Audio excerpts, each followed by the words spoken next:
সন্ধ্যার নাস্তা হিসাবে সিঙ্গারা কিন্তু একেবারে খারাপ জিনিস না, মোটামুটি চলে। তো আসসালামু আলাইকুম এভরিওয়ান, সবাই কী অবস্থা, সবাই কেমন আছেন? তো আজকে দেখেন আমি সিঙ্গারা বানানোর জন্য একেবারে রেডি হয়ে গেছি। যেহেতু আজকে আমি ফার্স্ট সিঙ্গারা বানাবো, জানি না খেতে কেমন লাগবে, তারপরে খুবই আগ্রহ নিয়ে বানাচ্ছিলাম। তো 3টা আলু দিয়ে আর লাউয়ের গলা দিয়ে আমি শুরু করতেছিলাম, যেহেতু আমি আজ পর্যন্ত কখনো সিঙ্গারা বানাই নাই, আজকে ফার্স্ট বানাবো। ইনশাল্লাহ দেখে যাক, কিছু না কিছু একটা হবেই তো আজকের, ইনশাল্লাহ। যাই হোক, তো আমি এখন সিঙ্গারা বানানো শুরু করে দিলাম। তো আমি অনেক দিন যাবৎ ভিডিও ছাড়ি না, ভাবছিলাম যে আর ভিডিও করব না, কিন্তু এখন ভাবছি যে না, একটু ভিডিও করাই যায়, কেননা অনেক কথা আছে, অনেকের সামনে বলা যায় না। তাই ভাবছি একটু একটু করে ভিডিও করব আর একটু একটু করে মনের কথা আপনাদের সঙ্গে শেয়ার করব। তো যাই হোক, আজকে আমি অনেক অনেক অনেক কষ্টের সামনে আসছি ভিডিও করার জন্য। কিছু কথা আছে না, মুরব্বীরা বলছে যে পানি কাটলে কখনো 2 ভাগ হয় না, আপন সম্পর্ক কখনো পর হয় না, পর কখনো আপন হয় না।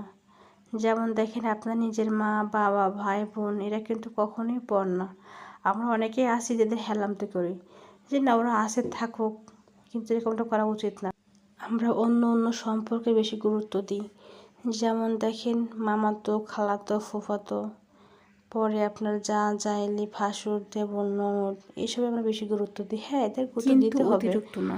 যে কোনো জিনিস কিন্তু অতিবার ভালো না, আমরা অনেকেই আছি বুঝি না। তো যাই হোক, আমরা দেখেন সিঙ্গারা বানাচ্ছিলাম, আমরা না সরি আমি, একান্তই আমি। তো সিঙ্গারা বানাচ্ছিলাম, তো দেখেন দেখতে খুবই ভালো লাগছিলো। আমি তো অনেক টেনশনে ছিলাম যে এটা কি আদৌ খাওয়া যাবে কি না। পরে যখন খাইছি আপনি বুঝবেন এত সুন্দর একটা সেন্ট আসছে, মানে এর ভিতর আপনার ধনিয়া পাতা দিয়েছিলো, তো এই জন্য সুন্দর একটা ফ্লেভার ছুটছে, আর খেতেও মাশাআল্লাহ খুব খুব খুবই সুস্বাদু হয়েছে। তো আমি তো খুবই এক্সাইটেড ছিলাম যে আল্লাহ, এটা কি খাওয়া যাবে, এত কষ্ট করে বানাচ্ছি। আর যেহেতু বাসায় একটু মেহমান আসছিলো, পাশের একটা ভাবি আসছিলো, তো পরে দেখছি যে না, আমার মান সম্মানটা ছিল, মাশাআল্লাহ খাওয়ার মতো একটা জিনিস হয়েছে। আপনারা কিন্তু বাসায় ট্রাই করতে পারেন, দেখবেন অনেক অনেক সুন্দর হয়েছে খেতে।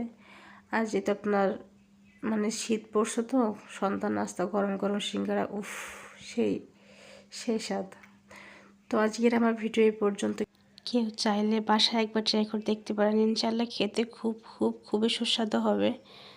তো সবাই ভালো থাকবেন, সবাইকে আল্লাহ হাফেজ।